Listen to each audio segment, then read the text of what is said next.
Good day everyone, I'm Tony and I'll be one of your tour guides for this exciting journey through the beautiful Ilocos region. Joining me today are my amazing co-guides, Eldrin and Jassy.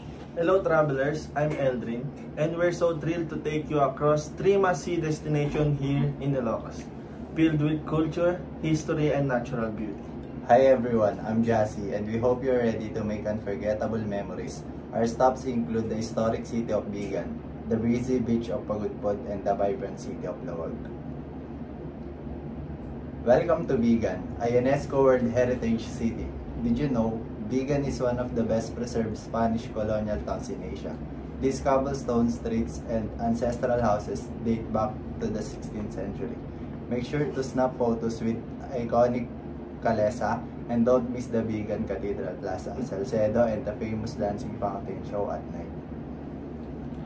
Next, we're in Lawag, the sunshine city of Ilocos Norte. One of its treasures is the majestic Paway Church, a UNESCO World Heritage Site known for its Baroque architecture.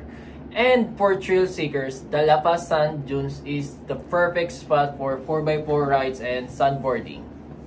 Now let's unwind in Pagudpod, often called the Boracay of the North because of its white sand beaches. But that's not all. Check out the Bangui Windmills, the first power-generating wind farm in Southeast Asia. We'll also pass by Cape Boydor Lighthouse and the Patapat Viaduct, a true photographer's paradise.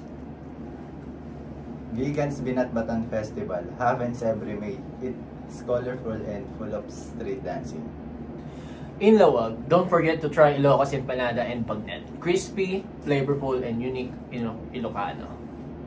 And if you're in Pagudpod during summer, locals often host beach parties and fresh seafood grilling by the shore.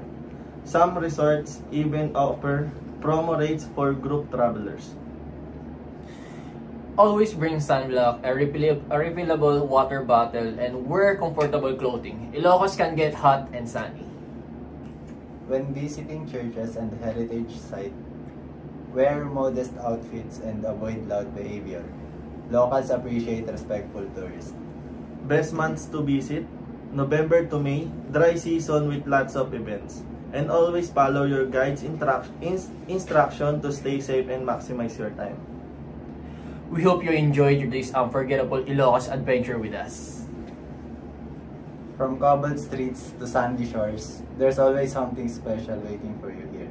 Thank you for traveling with us. We can't wait to see you again on your next Philippine destination. Safe travels and hasta la vista, Baby!